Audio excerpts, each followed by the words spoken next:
Então, pessoal, vamos continuar estudando circunferências, certo? Só que hoje nós vamos ver circunferências tangentes. Circunferências tangentes são aquelas que só têm um ponto em comum. E elas podem ser tangentes internamente ou tangentes externamente. Tangentes, elas são tangentes internamente quando uma está dentro da outra.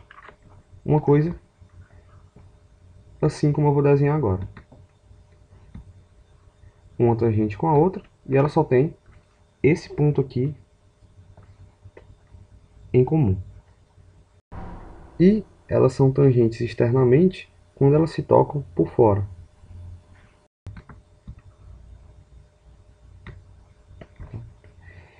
E aí, aqui também, ela só tem um ponto em comum.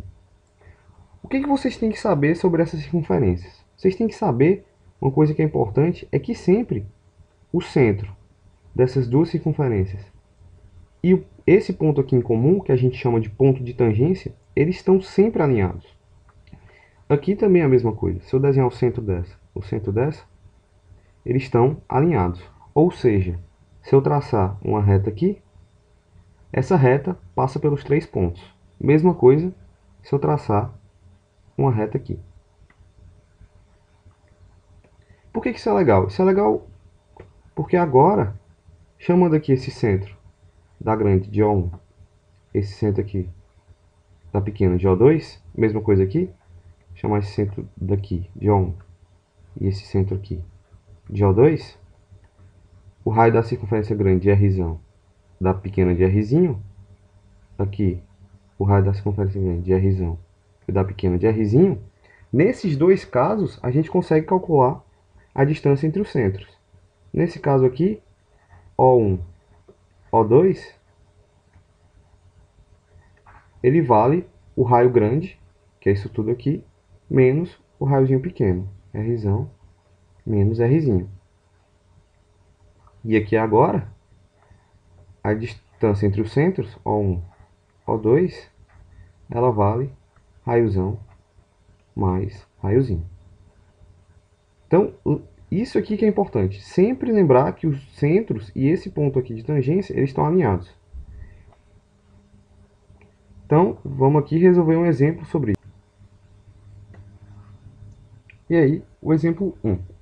As circunferências abaixo são tangentes duas a duas. Ou seja, essa aqui é tangente a essa é tangente a essa e essa é tangente a essa. Sabendo que seus raios valem 3, 5 e 8, então essa circunferência tem raio 3, essa tem raio 5 e essa tem raio 8. Ele quer saber o perímetro do triângulo ABC. Ou seja, o perímetro é a soma dos lados do triângulo ABC. Então, a primeira coisa que a gente tem que fazer, né, é traçar esse triângulo aí. Então, vamos ligar aqui do A para o B.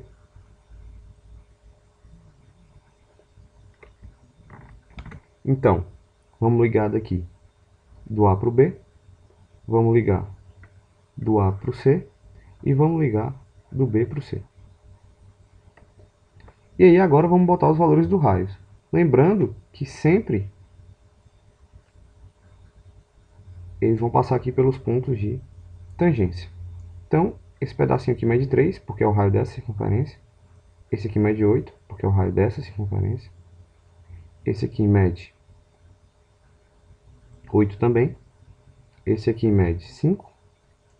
E esse aqui mede 5, porque é o raio da circunferência. Então, o perímetro aí do triângulo, ele é a soma dos lados. Ou seja, AB mais BC mais o AC. O AB, ele vale 3 mais 8, que dá 11. O BC agora, ele vale 8 mais 5, que é 13. E o AC, ele vale 3 mais 5, que é 8.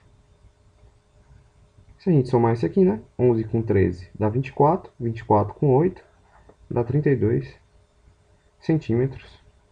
E esse aqui é o perímetro do triângulo ABC. Continuando aqui com a matéria, vamos ver agora o teorema do bico, que ele vai tratar de retas tangentes a uma circunferência. Eu vou ter uma circunferência aqui e vou ter duas retas tangentes a essa circunferência. Vou desenhar aqui a primeira, segunda reta tangente. E aí, nós vamos encontrar aqui nesse ponto P. Aqui, ponto de tangente, vou chamar de ponto A. Ponto aqui, vou chamar de ponto B. E esse centro aqui, vou chamar de ponto O. O que o teorema do bico diz? O teorema do bico diz que essa distância aqui, PA, é igual a essa PB. Mas por que isso acontece?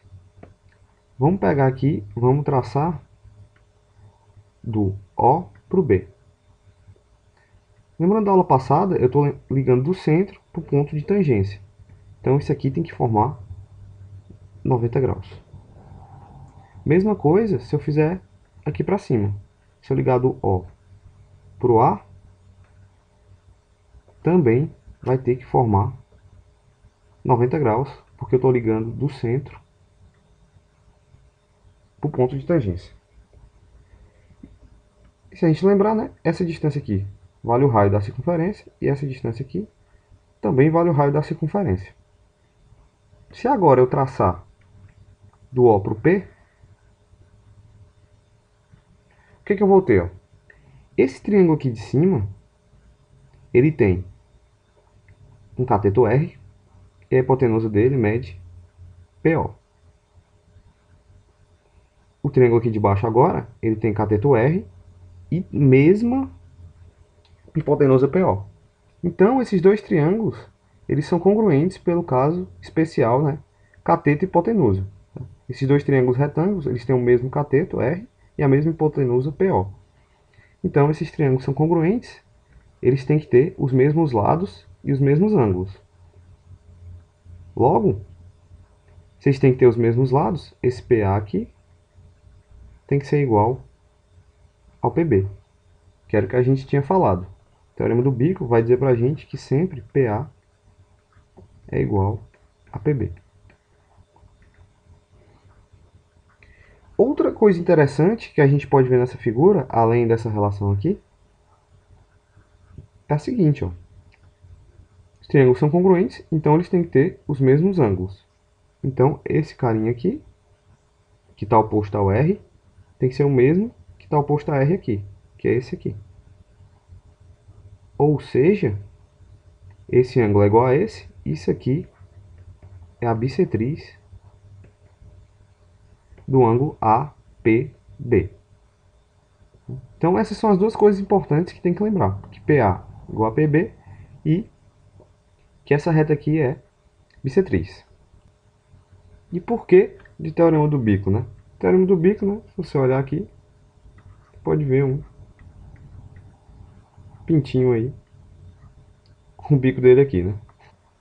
E agora, para terminar, vamos ver aqui o teorema de Pitot. O teorema de Pitot vai falar para a gente sobre quadrilátero circunscritível, que é aquele que tem os lados tangentes a uma circunferência.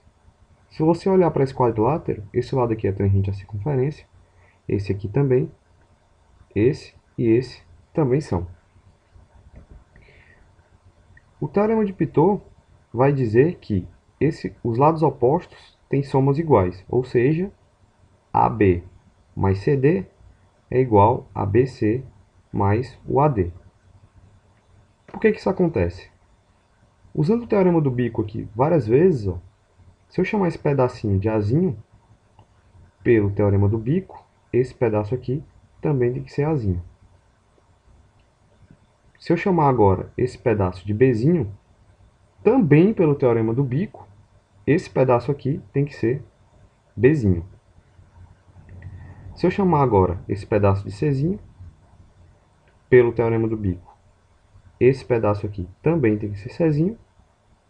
E por último, se aqui for Dzinho, pelo teorema do bico, também tem que ser Dzinho.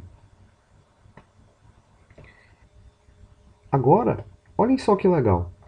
Se eu disser para vocês que A mais B mais C mais D é igual a A mais B mais C mais D.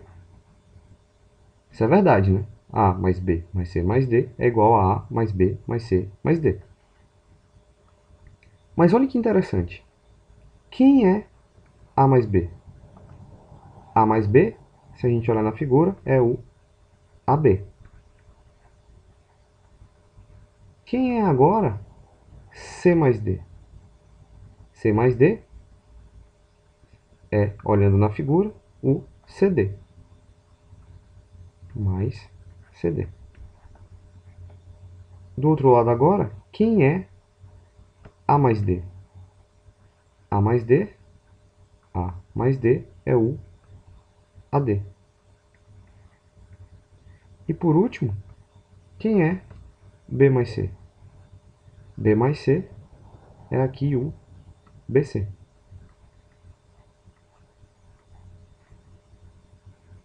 Então, olha que legal. A gente acabou de ver o que eu tinha falado, né? Que AB mais CD, que é o que está aqui, é igual a AD mais o BC. Ou seja, a soma dos lados opostos no quadrilátero circunscritível é sempre igual. Então, é isso aí. Valeu, pessoal. Até a próxima.